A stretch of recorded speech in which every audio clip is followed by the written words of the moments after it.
Good morning all students. আবার দুদিন পর আমি দেখা দিলাম তোমাদের টুর ক্লাসে। আজ আমার সাবজেক্ট গণিত। তোমরা জানো আমি তোমাদের ম্যাথ নেই, তো আজকে এর আগের দিন ক্লাসে আমি তোমাদেরকে গুণ শিখিয়েছিলাম, কিছু লিখিত গুণ। তার মধ্যে দুটো বাকি রয়ে গেছে, তার মধ্যে আমি একটা লিখেছি বলে তোমরা দেখতেই পাচ্ছ। তোমরা 51 পাতার 6 দাগে 6 অঙ্কটা দেখো, বলেছ? ঠিক আছে, এখানে লেখা আছে দেখো, প্রতিটি ঘড়িটি, প্রতিটি, এখানে একটা র বেশি হয়ে গেছে, প্রতিটি ঘড়িটির দাম 850 টাকা, এরূপ 5টি ঘড়ির মোট দাম কত? বলছে একটি ঘড়ির দাম যদি 850 টাকা হয়, তাহলে এরূপ 5টি ঘড়ির দাম কত হবে? তো অবশ্যই আমরা এটা পড়ে বুঝতে পারছি যে একটি ঘড়ির দাম 850, তাহলে গুণ করতে হবে। তো আমরা লিখবো, এখানে আমরা সমান দেবো, সবাই সমান দাও। হ্যাঁ, এবার লিখো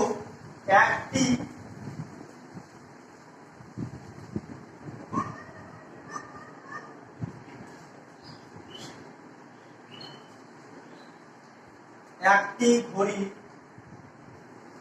দাম কত? 850। 850 কি টাকা না জন? টাকা। এই তাহলে বলেছে এইরূপ 5টি ঘড়ির মোট দাম কত? তাহলে এইরূপ বলতে আমরা এখানে অতএব দেই, এটাকে আমরা অতএব চিহ্ন বলছি। তাহলে এখানে 5টি ঘড়ির দাম সমান 850 গুণিত 5। আমরা এখানে গুণটা করে দেখে নেই, এখানে আমরা ব্যাকে দিয়ে করতে পারতাম, আমরা গুণটা করবো বলে আমরা এখানে করলাম। তো 5-এর ঘর আমরা নামটা করবো 5 শূন্য শূন্য, 5 5-এ বলো 25। একদম ঠিক বলেছো, 5 5-এ 25। 25-এ কত বসবে?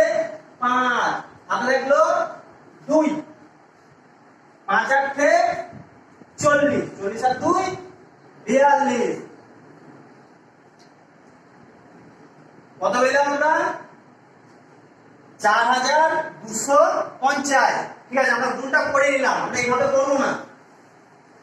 এবার দেখো এখানে ব্র্যাকেট 850 গণিত 5 সমান, এবার মুখোমুখি আলাদা করে নিচ্ছি, 5 শূন্য শূন্য, 5 5 আর 25-এ 5, হাতে থাকলো 2, 5 8-এ 40 আর 2-এ 42 টাকা।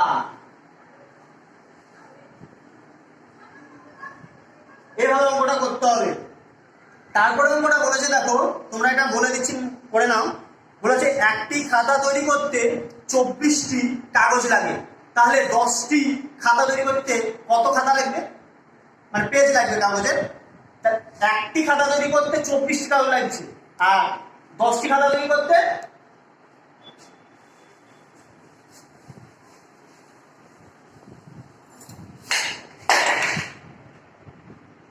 দেখে নাও। আমরা একবারে গুণে চলে যাব, লিখবো না। তাহলে খাতা তৈরি করতে 24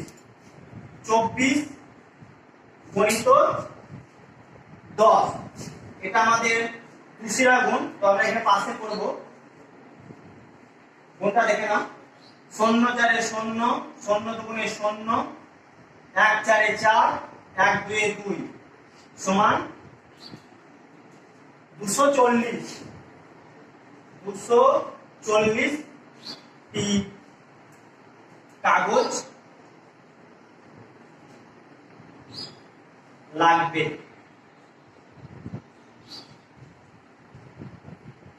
তোমরা বুঝতে পেরেছো? এখানে আমরা লিখতাম যে একটি খাতাতে 24টি পাতা লাগতো, তাহলে 10টি খাতা তৈরি করতে 24 গণিত 10 গণিত 24 সমান 240টি কাগজ লাগছে। ঠিক আছে, এইভাবে খাতায় নিয়ে এটা লিখে করতে হবে। আমার হাতে সময় খুবই কম, সেই জন্য আজকে আমরা এই পর্যন্ত বললাম। পরের পাতায় চলে এসো,